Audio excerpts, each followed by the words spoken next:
The question that I'm addressing is, what ethical issues arose and how did I deal with them? Towards the end of my prac, the patient that I was working with had no palpable active trigger points in her problem areas. My supervisor also agreed with me on this. And it rose the question for me, how long is it acceptable to provide trigger point therapy to someone where there are no active trigger points palpated by the therapist? So regardless of whether or not there were active trigger points or not, the patient still was experiencing extreme tenderness on palpation of the muscles. And even though it was clear that it was physically manifesting as pain in her body, there were some assumptions made by other therapists that the cause of her pain were psychological factors, and this is something that I wasn't so sure of. And so how I dealt with these ethical issues is I researched the multidimensionalities of the chronic pain condition and developed my understanding regarding models of pain and perceptions of pain and the pain experience.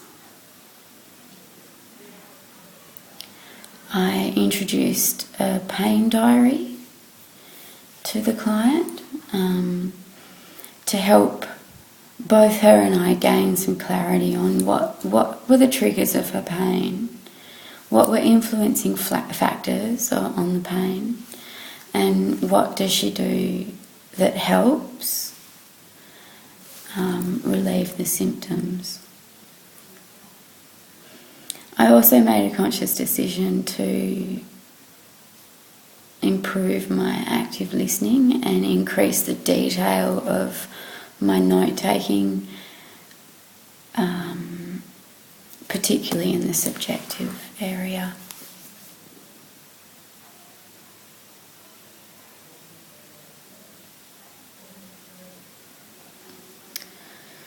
After a bit of thought, and having got a bit more of a grasp on the complexity of the chronic pain condition, I made a judgment call on the fact that OT, occupational therapists, are actually in a really good position. They're well positioned to work with people with chronic pain because we have training in both physical disability and mental disability, and the chronic pain experience is sitting right in that space, where in the overlap space between those two areas. And it isn't clear cut, and a lot of the therapy happens within the therapeutic relationship. It doesn't have to be necessarily in the trigger point therapy. So in the conversations that we have while we're practicing the trigger point therapy, we can address the psychological factors. For instance, I was engaging the patient in conversation about her passions and what makes her feel better and feel healthy and is in line with her values. And I found that helped. And I saw her mood lift and change from when she walked in the door until she walked out. So in the end, I accepted that since the patient was reporting symptom relief after trigger point therapy, although I couldn't palpate or feel the active trigger points within the muscle belly, she was still getting relief, both physically and psychologically, from the treatment. Therefore, I thought that it was ethical practice to continue seeing her. Thank you.